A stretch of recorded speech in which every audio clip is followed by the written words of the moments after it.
Hi all, welcome to our channel turning PSC. അപ്പോൾ നമ്മളിന്ന് discuss ചെയ്യാനായിട്ട് പോകുന്നത് 078/2024 നടന്ന ഒരു ക്വസ്റ്റ്യൻ പേപ്പറാണ്. ഓക്കെ, നമുക്ക് സ്റ്റാർട്ട് ചെയ്യാം. 50 ക്വസ്റ്റ്യൻസ് ആണ് നമ്മളിതിൽ ഡിസ്കസ് ചെയ്യാനായിട്ട് പോകുന്നത്. ഓക്കെ, ഫസ്റ്റ് ക്വസ്റ്റ്യൻ: താഴെ പറയുന്ന ഏത് പ്രസ്താവന അല്ലെങ്കിൽ പ്രസ്താവനകളാണ് ഗുരുവായൂർ സത്യാഗ്രഹത്തെ സംബന്ധിച്ച് ശരിയായിട്ടുള്ളത്? ഉത്തരം എന്ന് പറയുന്നത് ഓപ്ഷൻ സി ആണ്, 2, 3, 4. പി കൃഷ്ണപിള്ളയും മന്നത്ത് പത്മനാഭനും സത്യാഗ്രഹത്തിൽ പങ്കെടുത്ത നേതാക്കളാണ്. ശരിയാണല്ലേ? പി കൃഷ്ണപിള്ളയും മന്നത്ത് പത്മനാഭനും എന്താണ്? ഗുരുവായൂർ സത്യാഗ്രഹത്തിൽ പങ്കെടുത്ത നേതാക്കളാണ്. ഗുരുവായൂർ ക്ഷേത്രത്തിലേക്ക് എല്ലാ ഹിന്ദുക്കൾക്കും പ്രവേശനം നൽകുക എന്നതായിരുന്നു സത്യാഗ്രഹത്തിന്റെ ലക്ഷ്യം എന്ന് പറയുന്നത്. ശരിയാണല്ലേ? ഗുരുവായൂർ ക്ഷേത്രത്തിലേക്ക് എന്താണ്? എല്ലാ ഹിന്ദുക്കൾക്കും പ്രവേശനം നൽകുക എന്നതായിരുന്നു സത്യാഗ്രഹത്തിന്റെ ലക്ഷ്യം. 1932 ഒക്ടോബർ 2-ാം തീയതി സത്യാഗ്രഹം അവസാനിപ്പിച്ചു. അതും ശരിയാണ്.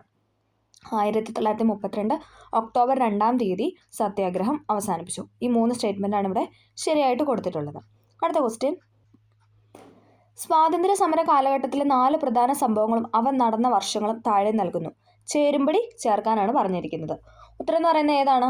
ഓപ്ഷൻ ബി ആണ്. നമുക്ക് നോക്കാം. ഓപ്ഷൻ ബി ആണ്. 2-ാം വട്ടമേശ സമ്മേളനം എന്നാണ്? 1931 അല്ലേ? 2-ാം വട്ടമേശ സമ്മേളനം 1931. പ്രവിശ്യകളിലെ കോൺഗ്രസ് മന്ത്രിസഭകൾ രാജിവെച്ചു. അതേതാണ്? 1939 ആണ്.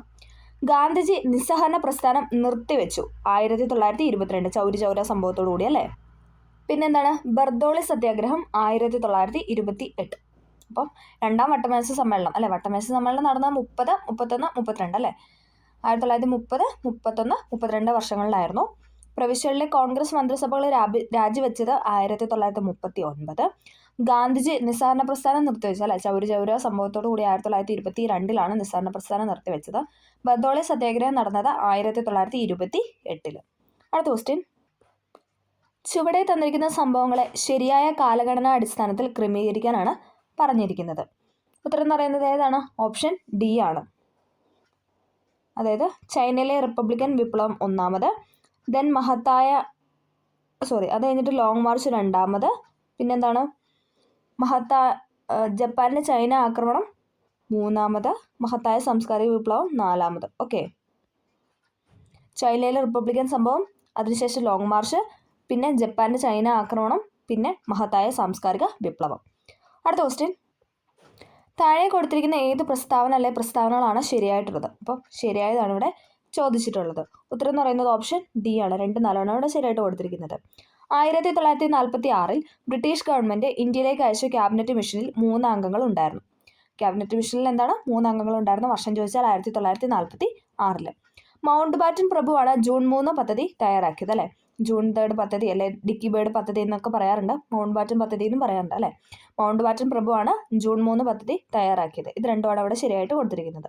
അടുത്ത ക്വസ്റ്റ്യൻ: താഴെ തന്നിരിക്കുന്നവയിൽ എ വിഭാഗത്തിലെ ബന്ധം മനസ്സിലാക്കി ബി വിഭാഗം ഉത്തരം കണ്ടെത്താനാണ് പറഞ്ഞിരിക്കുന്നത്. ഉത്തരം തന്നെ ഓപ്ഷൻ സി ആണ് അല്ലേ? കലാപകാരികൾ അവർ നയിച്ച സ്ഥലങ്ങളാണ് ചോദിച്ചിരിക്കുന്നത് അല്ലേ? കാൺപൂരിൽ നാനാ സാഹിബ് ആരെയായിരുന്നു? കൺവർ സിംഗ് ആയിരുന്നു അല്ലേ? പിന്നെ ഡൽഹിയിലെ ബഹദൂർ ഷാ രണ്ടാമനും, ബറൌട്ടിൽ ആരാണ്? ഷാമൽ ആണ്.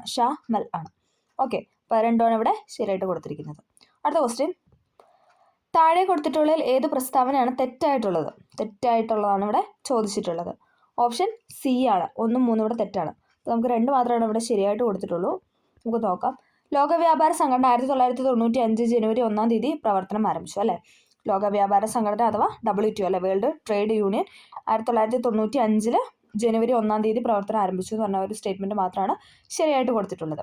അടുത്ത ക്വസ്റ്റ്യൻ: കരിമ്പ് കൃഷി, പരുത്തി കൃഷി തുടങ്ങിയവയ്ക്ക് അനുയോജ്യമായ കറുത്ത പരുത്തിമണ്ണ് ഉണ്ടാക്കുന്നത് ഏത് പാറ പൊടിഞ്ഞാണെന്നാണ് ചോദിച്ചിരിക്കുന്നത്. ഏതാണ്? ഓപ്ഷൻ എ ബസാൾട്ട് ശിലകളാണ്. കരിമ്പ് കൃഷി, പരുത്തി കൃഷി തുടങ്ങിയവയ്ക്ക് അനുയോജ്യമായ കറുത്ത പരുത്തിമണ്ണ് ഉണ്ടാക്കുന്നത് ഏത് തരം പാറ പൊടിഞ്ഞിട്ടാണെന്ന് ചോദിച്ചാൽ ബസാൾട്ട് ശിലകളാണ്. അടുത്ത ക്വസ്റ്റ്യൻ: താഴെ കൊടുത്തിരിക്കുന്ന വാതകങ്ങളിൽ ഹരിതഗൃഹ പ്രഭാവത്തിന് കാരണം ആകുന്നത് നമ്മൾ പഠിച്ചിട്ടുണ്ടായിരുന്നു അല്ലേ? ഏതാണ്? കാർബൺ ഡൈ ഓക്സൈഡ് ആണല്ലേ? ഉത്തരം എന്ന് പറയുന്നത് ഓപ്ഷൻ സി ആണ്. ഏത് തരം വാതകമാണെന്ന് ചോദിച്ചാൽ കാർബൺ ഡൈ ഓക്സൈഡ് ആണ്. അടുത്ത ക്വസ്റ്റ്യൻ: ഉത്തര രാജസ്ഥാന് ജലസേചനത്തിന് വേണ്ടി നിർമ്മിച്ച ഇന്ദിരാ കനാൽ ഏത് നദിയിലാണ് നിർമ്മിച്ചിരിക്കുന്നതെന്നാണ് ചോദിച്ചിരിക്കുന്നത്. ഇന്ദിരാ കനാൽ ഏത് നദിയിലാണ് സ്ഥിതി ചെയ്യുന്നതെന്ന് ചോദിച്ചാൽ സത്ലജ് നദിയിലാണ്. ഓപ്ഷൻ ഡി സത്ലജ് നദിയിലാണ് ഇന്ദിരാ കനാൽ സ്ഥിതി ചെയ്യുന്നത്. ഓക്കെ, പളനി മലകളിൽ സ്ഥിതി ചെയ്യുന്ന ഹിൽ സ്റ്റേഷൻ ഏതാണ്?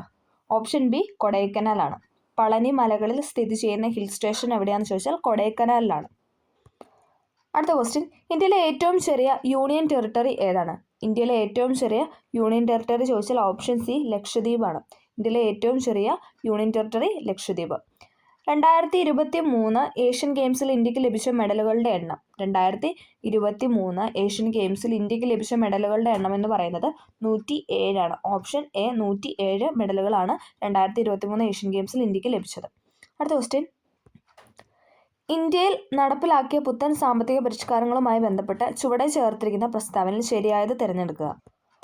ഓപ്ഷൻ ബി ആണ്. ഉത്തരം എന്ന് പറയുന്നത് 1, 2, 4 GDP നിരക്ക് വർദ്ധിച്ചു, വിദേശ നാണയ ശേഖരം വർദ്ധിച്ചു, വിദേശ മൂലധന നിക്ഷേപം വർദ്ധിച്ചു. കൃഷിയിൽ പുരോഗതി ഉണ്ടായെന്ന് പറഞ്ഞാൽ തെറ്റാണ്. ഓക്കെ, ഇന്ത്യയിൽ നടപ്പിലാക്കിയ പുത്തൻ സാമ്പത്തിക പരിഷ്കാരങ്ങളുമായി ബന്ധപ്പെട്ട് ചുവടെ ചേർത്തിരിക്കുന്ന പ്രസ്താവനയിൽ ശരിയായതാണ് ചോദിച്ചിരിക്കുന്നത്. GDP നിരക്ക് വർദ്ധിച്ചു, വിദേശ നാണയ ശേഖരം വർദ്ധിച്ചു, വിദേശ മൂലധന നിക്ഷേപം വർദ്ധിച്ചു. അടുത്ത ക്വസ്റ്റ്യൻ, താഴെ പറയുന്ന ധനകാര്യ സ്ഥാപനങ്ങൾ അവയുടെ ആസ്ഥാനങ്ങൾ എന്നിവയുടെ പട്ടികയിൽ നിന്നും യോജിക്കാത്തത് തിരഞ്ഞെടുക്കുക. അപ്പം തെറ്റായതാണല്ലോ ചോദിച്ചിരിക്കുന്നത്. നമുക്ക് നോക്കാം. ലോക വ്യാപാര സംഘടന WTO എവിടെയാണ്? ജനീവയിലാണ് ആസ്ഥാനം. ശരിയാണല്ലേ. ഇനി ലോക ബാങ്ക് വാഷിങ്ടൺ DC, അതും ശരിയാണല്ലേ. ലോക ബാങ്കിൻ്റെ ആസ്ഥാനം എന്ന് പറയുന്നത് വാഷിങ്ടൺ ആണ്. അന്താരാഷ്ട്ര നാണയനിധി വാഷിങ്ടൺ, അതും ശരിയാണല്ലേ. അന്താരാഷ്ട്ര നാണയനിധി എന്ന് പറയുന്നത് വാഷിങ്ടൺ ആണ്. ഏഷ്യൻ വികസന ബാങ്ക് ബെയ്ജിംഗ്, അത് തെറ്റാണ്. അതാണ് തെറ്റായിട്ട് കൊടുത്തിരിക്കുന്നത്. ലോക വ്യാപാര സംഘടന ജനീവ, ലോക ബാങ്ക് വാഷിങ്ടൺ, അന്താരാഷ്ട്ര നാണയനിധി വാഷിങ്ടൺ. അടുത്ത ക്വസ്റ്റ്യൻ, നീതി ആയോഗിൻ്റെ ഇപ്പോഴത്തെ ചെയർമാൻ ആരാണ്? Option A Narendra Modi. മോദിജിയാണ് നീതി ആയോഗിൻ്റെ ഇപ്പോഴത്തെ ചെയർമാൻ എന്ന് പറയുന്നത്. അടുത്ത question, Kerala forest research institute സ്ഥിതി ചെയ്യുന്നത് എവിടെ? കേരള ഫോറസ്റ്റ് റിസർച്ച് ഇൻസ്റ്റിറ്റ്യൂട്ട് സ്ഥിതി ചെയ്യുന്നത് പീച്ചിയാണല്ലേ. ഓപ്ഷൻ സി പീച്ചിയിലാണ് കേരള ഫോറസ്റ്റ് റിസർച്ച് ഇൻസ്റ്റിറ്റ്യൂട്ട് സ്ഥിതി ചെയ്യുന്നത്. അടുത്ത ക്വസ്റ്റ്യൻ, ഹരിത വിപ്ലവവുമായി ബന്ധപ്പെട്ട് ചേർത്തിരിക്കുന്ന പ്രസ്താവനയിൽ ശരിയായത് തിരഞ്ഞെടുക്കുക. ഓപ്ഷൻ സി, എല്ലാം ഇവിടെ കൊടുത്തിരിക്കുന്ന എല്ലാം ശരിയാണ്. നമുക്ക് നോക്കാം. ഭക്ഷ്യധാന്യങ്ങളുടെ കാര്യത്തിൽ ഇന്ത്യ സ്വയം പര്യാപ്തത നേടി. ഡോക്ടർ MS സ്വാമിനാഥനാണ് ഇന്ത്യൻ ഹരിത വിപ്ലവത്തിൻ്റെ പിതാവ്. ശരിയാണ്. ഭക്ഷ്യധാന്യങ്ങളുടെ ഇറക്കുമതിയുടെ ആശ്രയത്വം കുറഞ്ഞു. ശരിയാണ്. ഇന്ത്യയിലെ പ്രധാനമായ ഹരിത വിപ്ലവം ഗോതമ്പ് വിപ്ലവം എന്നറിയപ്പെടും. ഇത് 4 ശരിയാണ് അല്ലേ. ഭക്ഷ്യധാന്യങ്ങളുടെ കാര്യത്തിൽ ഇന്ത്യ സ്വയം പര്യാപ്തത നേടി. ഡോക്ടർ MS സ്വാമിനാഥനാണ് ഇന്ത്യൻ ഹരിത വിപ്ലവത്തിൻ്റെ പിതാവ്. ഭക്ഷ്യധാന്യങ്ങളുടെ ഇറക്കുമതിയിലുള്ള ആശ്രയത്വം കുറഞ്ഞു. ഇന്ത്യയിലെ പ്രധാനമായും ഹരിത വിപ്ലവം ഗോതമ്പ് വിപ്ലവം എന്ന് അറിയപ്പെടുന്നു. അടുത്ത ക്വസ്റ്റ്യൻ, ആസൂത്രണ കമ്മീഷൻ നിലവിൽ വന്നതെന്ന്? ആസൂത്രണ കമ്മീഷൻ നിലവിൽ വന്നത് 1950. ഓപ്ഷൻ എ 1950 ആസൂത്രണ കമ്മീഷൻ നിലവിൽ വന്നത്. അടുത്ത ക്വസ്റ്റ്യൻ, ഭരണഘടനാ നിർമ്മാണ സമിതിയുമായി ബന്ധപ്പെട്ട് താഴെ പറയുന്ന പ്രസ്താവന ശരിയായത് ഏത്? ഭരണഘടനാ നിർമ്മാണ സമിതിയുമായി ബന്ധപ്പെട്ട് താഴെ പറയുന്ന പ്രസ്താവന ശരിയായിട്ടുള്ളതാണ് ചോദിച്ചിരിക്കുന്നത്. നോക്കാം. ഭരണഘടനാ നിർമ്മാണ സമിതിയുടെ പ്രഥമ സമ്മേളനം 1946 ഡിസംബർ 9 നടന്നു. സമ്മേളനം നടന്നത് ഡിസംബർ 9. ശരിയാണല്ലേ. സമ്മേളനം നടന്നത് ഡിസംബർ 9 സമിതിയുടെ രൂപീകരണം ക്യാബിനറ്റ് മിഷൻ പ്ലാൻ നിർദ്ദേശം അനുസരിച്ചാണ്. ശരിയാണല്ലേ. സമിതിയുടെ രൂപീകരണം എന്ന് പറഞ്ഞാൽ എന്താണ്? ക്യാബിനറ്റ് മിഷൻ പ്ലാൻ നിർദ്ദേശം അനുസരിച്ചിട്ടായിരുന്നു അല്ലേ. 1946 ക്യാബിനറ്റ് മിഷൻ്റെ നിർദ്ദേശപ്രകാരമായിരുന്നു എന്തെന്ന് പറയുന്നത് ഭരണഘടനാ നിർമ്മാണ സഭ രൂപീകരിച്ചത്. ഓക്കെ, അത് രണ്ടുമാണ് ഇവിടെ ശരിയായിട്ട് കൊടുത്തിരിക്കുന്നത്. ഓപ്ഷൻ ബി ആണ്. അടുത്ത ക്വസ്റ്റ്യൻ, കേരളത്തിലെ ഭരണകൂട ആരോപണങ്ങൾ അന്വേഷിക്കുന്നതിനും പരിഹരിക്കുന്നതിനുമായി നിലവിൽ വന്ന കമ്മീഷൻ ഏതാണ്? കേരളത്തിലെ ഭരണകൂട അഴിമതി ആരോപണങ്ങൾ അന്വേഷിക്കുന്നതിനും അത് പരിഹരിക്കുന്നതിനുമായിട്ട് നിലവിൽ വന്ന കമ്മീഷനാണ് ചോദിച്ചിരിക്കുന്നത്. ഓപ്ഷൻ ബി കേരള സംസ്ഥാന ലോകായുക്ത. സ്റ്റേറ്റിലാണെങ്കിൽ ലോകായുക്തയാണ് അല്ലേ. ഓക്കെ, അടുത്ത ക്വസ്റ്റ്യൻ, ഇന്ത്യൻ ഭരണഘടന ഒരു കുറ്റാരോപിതന് നൽകുന്ന അവകാശങ്ങൾ ഏതൊക്കെയാണെന്ന് കണ്ടെത്തുക. നമുക്കൊന്ന് നോക്കാം. ഒരു വ്യക്തിയെയും ഒരേ കുറ്റത്തിന് ഒന്നിലധികം തവണ ശിക്ഷിക്കാൻ പാടുള്ളതല്ല. ശരിയാണല്ലേ. പിന്നെന്താണ്? ഒരു നിയമം നിലവിൽ വരുന്നതിന് മുമ്പുള്ള നടപടിയെ കുറ്റകൃത്യമായി പ്രഖ്യാപിക്കാൻ പാടില്ല. അതും ശരിയാണല്ലേ. ഒരു നിയമം നിലവിൽ വരുന്നതിന് മുമ്പുള്ള നടപടിയെ കുറ്റകൃത്യമായിട്ട് പ്രഖ്യാപിക്കാനായിട്ട് പാടില്ല. ഒരു വ്യക്തിയെയും തനിക്കെതിരെ തെളിവുകൾ നൽകാൻ നിർബന്ധിക്കാൻ പാടില്ല. അപ്പോൾ ഇവിടെ കൊടുത്തിരിക്കുന്ന എല്ലാ സ്റ്റേറ്റ്മെൻറ്റും ശരിയാണ്. ഒരു വ്യക്തിയെയും ഒരേ കുറ്റത്തിന് ഒന്നിലധികം തവണ ശിക്ഷിക്കാൻ പാടുള്ളതല്ല. ഒരു നിയമം നിലവിൽ വരുന്നതിന് മുമ്പുള്ള നടപടിയെ കുറ്റകൃത്യമായി പ്രഖ്യാപിക്കാൻ പാടില്ല. ഒരു വ്യക്തിയെയും തനിക്കെതിരെ തെളിവുകൾ നൽകാൻ നിർബന്ധിക്കാൻ പാടില്ല. 3 സ്റ്റേറ്റ്മെൻറ്റ് ഇവിടെ ശരിയായിട്ടാണ് കൊടുത്തിരിക്കുന്നത്. അടുത്ത ക്വസ്റ്റ്യൻ, കേരള സർക്കാരിൻ്റെ നവകേരളം കർമ്മ പദ്ധതിയിൽ പെടാത്ത പദ്ധതി ഏതെന്ന് തിരിച്ചറിയുക എന്നാണ് പറഞ്ഞിരിക്കുന്നത്. ഏതാണ്? ഓപ്ഷൻ എ നവകേരള സദസ്സാണ്. അത് നവകേരളം കർമ്മ പദ്ധതിയിൽ പെടാത്തതാണ്. ബാക്കി ലൈഫ് മിഷന്, ആർദ്ര മിഷന്, ഹരിത കേരള മിഷൻ, ഇതൊക്കെ എന്താണ്? നവകേരള കർമ്മ പദ്ധതിയിൽ പെടുന്ന വിഷയങ്ങളാണ്. ഓക്കെ, അടുത്ത ക്വസ്റ്റ്യൻ, ആനുപാതിക പ്രാതിനിധ്യ വ്യവസ്ഥയുടെ പ്രകാരമുള്ള തെരഞ്ഞെടുപ്പുമായി ബന്ധപ്പെട്ട പ്രസ്താവനകൾ വായിച്ച് ഉത്തരം എഴുതാനാണ് പറഞ്ഞിരിക്കുന്നത്. ശരിയാണോ തെറ്റാണോ എന്നാണ് ചോദിച്ചിരിക്കുന്നത്. Option C. 3 ഇവിടെ തെറ്റായിട്ടാണ് കൊടുത്തിട്ടുള്ളത്, ബാക്കി രണ്ടും ശരിയാണ്. ഓരോ നിയോജക മണ്ഡലങ്ങളും ഭൂമിശാസ്ത്രപരമായി വലിയ ഭൂപ്രദേശങ്ങളായിരിക്കും. ശരിയാണല്ലേ? ഓരോ നിയോജക മണ്ഡലങ്ങളും ഭൂമിശാസ്ത്രപരമായിട്ട് വലിയ ഭൂപ്രദേശങ്ങളായിരിക്കും.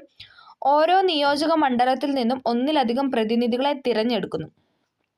ഓരോ നിയോജക മണ്ഡലത്തിൽ നിന്നും ഒന്നിലധികം പ്രതിനിധികളെ തിരഞ്ഞെടുക്കുന്നു. ഓക്കെ, അത് രണ്ടുമാണ് ഇവിടെ ശരിയായിട്ട് കൊടുത്തിട്ടുള്ളത്. അടുത്ത ക്വസ്റ്റ്യൻ.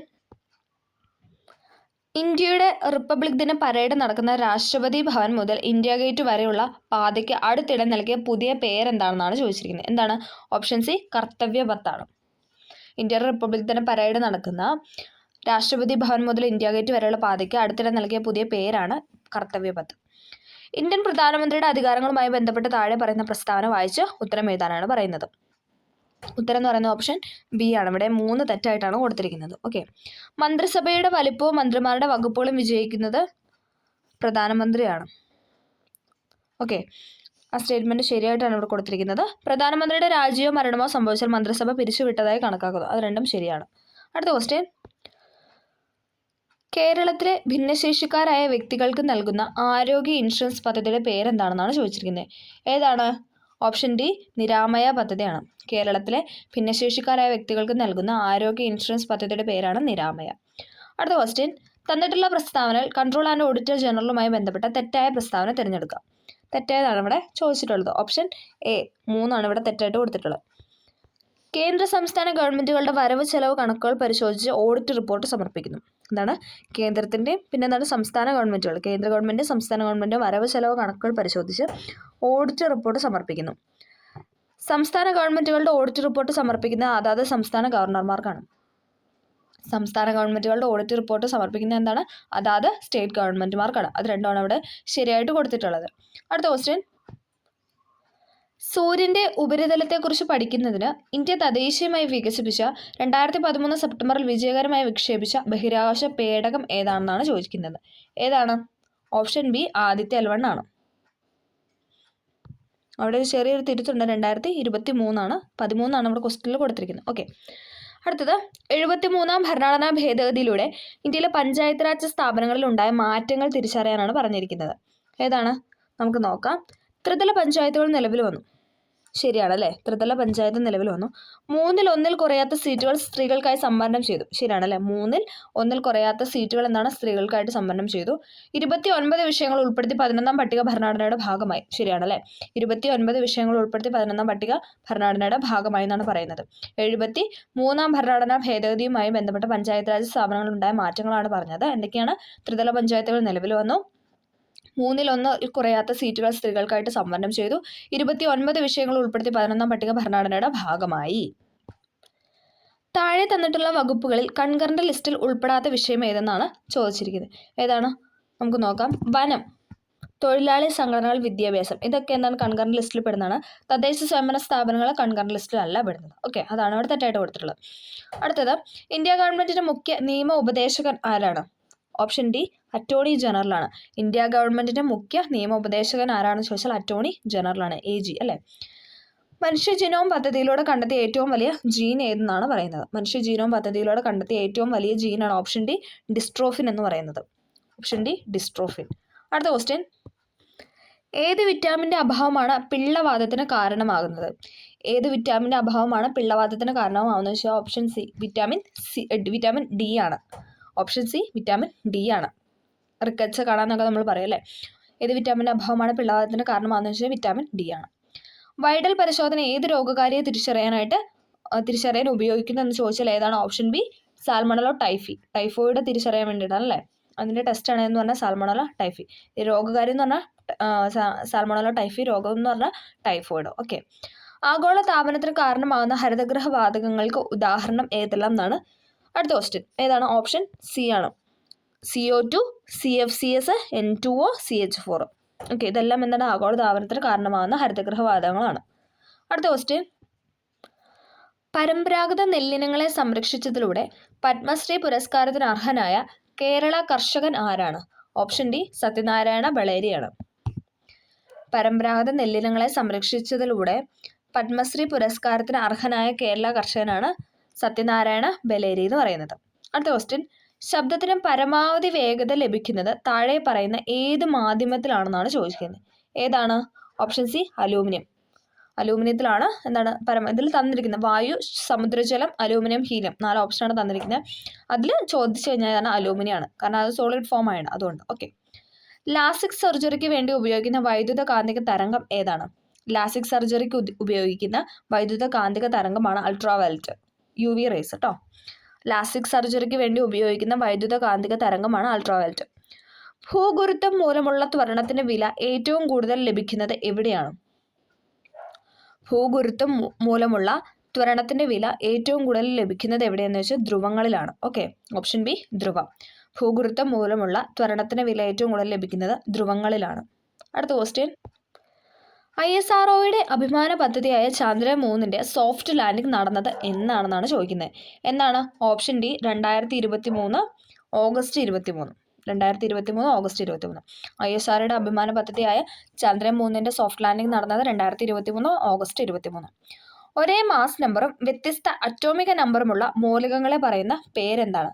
ഒരേ മാസ് നമ്പറും വ്യത്യസ്ത അറ്റോമിക് നമ്പറും ഉള്ള മൂലകങ്ങളെ പറയുന്ന പേരാണ് എന്താണ്? ഐസോ ബാറുകളെന്ന്. ഓക്കെ. താഴെ തന്നിരിക്കുന്നതിൽ അയോണീകരണ ഊർജ്ജം ഏറ്റവും കൂടുതലുള്ള മൂലകം ഏതാണ്? ഓപ്ഷൻ സി നൈട്രജൻ ആണ്. ബോറോണ, കാർബൺ, നൈട്രജൻ, ഓക്സിജൻ. ഇതിൽ ഏറ്റവും കൂടുതൽ അയോണീകരണ ഊർജ്ജമുള്ള മൂലകം ചോദിച്ചാൽ നൈട്രജൻ ആണ്.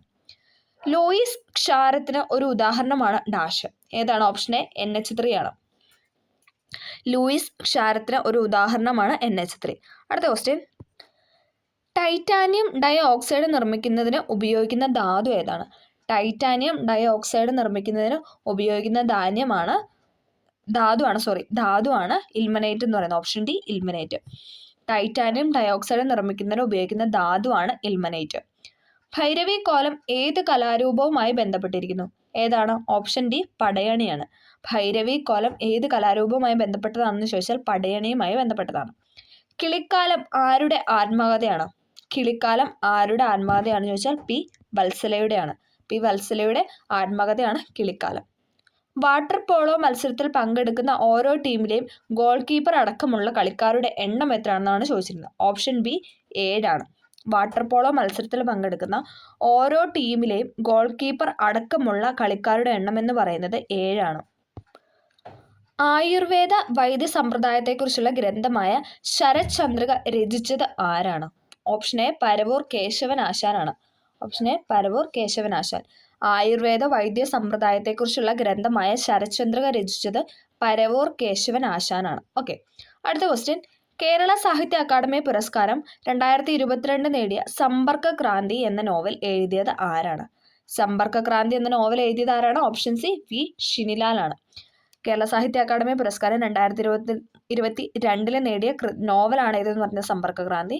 അത് രചിച്ചത് ആരാണെന്ന് ചോദിച്ചാൽ വി ഷിനിലാൽ ആണ്. മികച്ച മലയാള ചിത്രത്തിനുള്ള 69ാമത് ദേശീയ ചലച്ചിത്ര പുരസ്കാരം 2023 നേടിയ ഹോം സംവിധാനം ചെയ്തത് ആരാണ്? ഓപ്ഷൻ ഡി റോജിൻ തോമസ് ആണ്. ഓപ്ഷൻ ഡി റോജിൻ തോമസ് ആണ് 2023 69ാമത് ദേശീയ ചലച്ചിത്ര പുരസ്കാരം നേടിയ ഹോം എന്ന സിനിമയുടെ സംവിധായകനാണ് റോജിൻ തോമസ്. ഓക്കെ, അപ്പോൾ നമ്മൾ ഇന്ന് ഇവിടെ 50 ക്വസ്റ്റ്യൻസ് ആണ് ഡിസ്കസ് ചെയ്തത്. റിപ്പീറ്റഡ് ആയിട്ടുള്ള ക്വസ്റ്റ്യൻസ് ഉണ്ടായിരുന്നു, അതോടൊപ്പം പുതിയ പുതിയ ക്വസ്റ്റ്യൻസ് ഉണ്ടായിരുന്നു അല്ലേ. അത്യാവശ്യം സിമ്പിൾ ആയിട്ടുള്ള ഒരു ക്വസ്റ്റ്യൻ പേപ്പർ തന്നെ ആയിരുന്നു അല്ലേ. കുഴപ്പമില്ലാത്ത രീതിയിലുള്ള ക്വസ്റ്റ്യൻ പേപ്പർ ആയിരുന്നു. അപ്പോൾ എല്ലാവർക്കും അത് ക്ലിയർ ആയെന്ന് പ്രതീക്ഷിക്കുന്നു, ഹെൽപ്ഫുൾ ആയെന്ന് വിചാരിക്കുന്നു. ഹെൽപ്ഫുൾ ആയെങ്കിൽ ഒന്ന് ലൈക്ക് ചെയ്ത് സപ്പോർട്ട് ചെയ്യുക. അപ്പോൾ ഓക്കെ, താങ്ക് യു.